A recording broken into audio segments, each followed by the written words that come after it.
Olá pessoal, tudo bem? Bem-vindos ao canal Agronomia Fácil. Eu sou o Rogério Ferreira e essa é a nossa primeira sequência de vídeos do canal, onde estamos falando sobre o crescimento e desenvolvimento da soja. Nesta aula falaremos exclusivamente sobre os estádios reprodutivos R7 e R8 dessa cultura. Não se esqueçam de se inscrever no canal e também curtir e compartilhar nossos vídeos, pois isso nos ajuda. Vamos então à nossa aula. Bom, o estádio R7 é o início da maturação fisiológica da planta, ou seja, o momento em que a semente encerra o acúmulo de matéria seca e está pronta para propagar sua espécie. Isso acontecerá assim que a semente encontrar condições ideais para iniciar o processo de germinação. Esse estágio é definido a partir do momento em que se encontra uma vagem normal com cor de vagem madura na haste principal da planta, conforme mostrado na figura à direita. A coloração pode variar entre palha e marrom em função da cultivar e também da quantidade de umidade que já tenha sido perdida desde o início da maturação. Durante a verificação, é importante observar se a coloração da vagem não foi alterada em função de anomalias, como por exemplo doenças. No interior da vagem, a semente também terá sua cor alterada, passando de verde para amarelo, e posteriormente também se tornará marrom, na medida em que perder umidade. O teor de umidade de uma semente em R7 é de aproximadamente 60%. Sementes que atingiram a maturidade fisiológica já não são afetadas por estresses ambientais, tais como falta de água, calor excessivo ou limitações nutricionais. Como a parte inferior da planta é mais velha, o amadurecimento das vagens acontecerá de baixo para cima na haste principal. O estádio R8 também está relacionado com a maturação das vagens e sementes. Porém, o que caracteriza este estágio é o percentual de vagens maduras na planta. Ou seja, uma planta é considerada em R8 quando a mesma possui 95% de suas vagens maduras. Da mesma forma, para que um campo seja considerado em R8, é necessário que 95% das plantas estejam em condições de 95% ou mais de vagens maduras.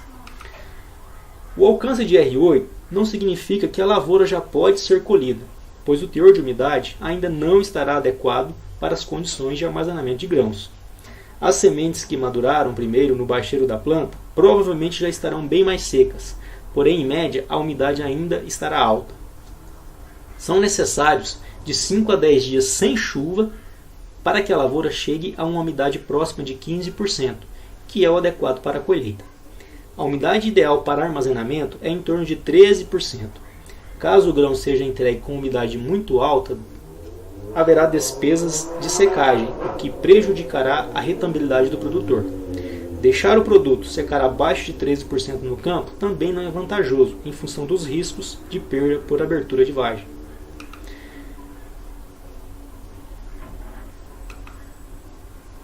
Como não há mais acúmulo de matéria seca, as folhas já estão caindo e muitos agricultores têm como prática a aplicação de herbicidas que promovem a aceleração da secagem e queda das folhas, com o intuito de antecipar uma condição ideal de colheita.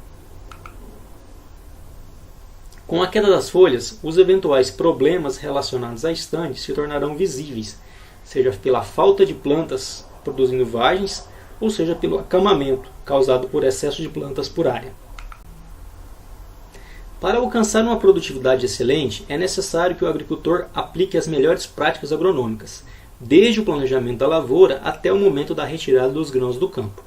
Seguindo este raciocínio, a operação de colheita deve ser feita de forma a evitar as perdas excessivas.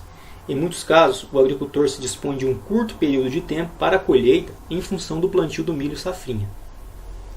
Por esta situação, questões básicas, porém de grande impacto nas perdas, podem ser deixadas de lado. Um dos fatores cruciais é a velocidade de deslocamento da máquina e giro do molinete, que devem ser compatíveis com a operação e também com as condições de umidade da lavoura. Configurações inadequadas desses parâmetros podem causar o derramamento dos grãos em função de abertura de vagem antes do recolhimento pela máquina. Depois que o molinete recolhe as plantas, a massa é processada para separar as impurezas dos grãos. Novamente, o correto ajuste é fundamental para evitar que seja mantido excesso de impureza nos graneleiros, ou até mesmo que seja aplicado um critério muito rigoroso de descarte que poderá descartar grãos juntamente com a palhada. Para tanto, é necessário observar a correta configuração de abertura de côncavo, velocidade do cilindro, o ajuste das peneiras e a velocidade do ar da ventilação da máquina. Também é de suma importância uma correta regulagem da altura de corte. Se for regulado muito baixo, poderá danificar o equipamento ou até mesmo trazer excesso de fragmentos de solo para o interior da máquina. Já se o corte for muito alto, poderá deixar no campo pedaços de haste que podem conter vagens com grãos. Em geral, uma altura de corte de 9 cm causará uma perda de aproximadamente 5%, que é considerado aceitável. Estudos têm mostrado que uma altura de corte de 16 cm pode causar perdas de até 12%, que já é um valor acima do limite aceitável. Obviamente, a configuração de altura dependerá das condições de relevo do solo, onde a lavoura está instalada. Porém, deve-se estar atento para poder garantir o maior aproveitamento possível das plantas. Muito bem, turma. Chegamos ao final da nossa aula sobre os estádios reprodutivos R7 e R8 da soja. Esperamos que vocês tenham gostado. Por gentileza, curtam e compartilhem o nosso conteúdo. Se quiserem ser avisados sobre os novos conteúdos, basta vocês se inscreverem no canal e depois clicar no botão do sininho. Assim o YouTube te avisará toda vez que postarmos uma nova aula. Por hoje é só. Um abraço e até a próxima, meus amigos.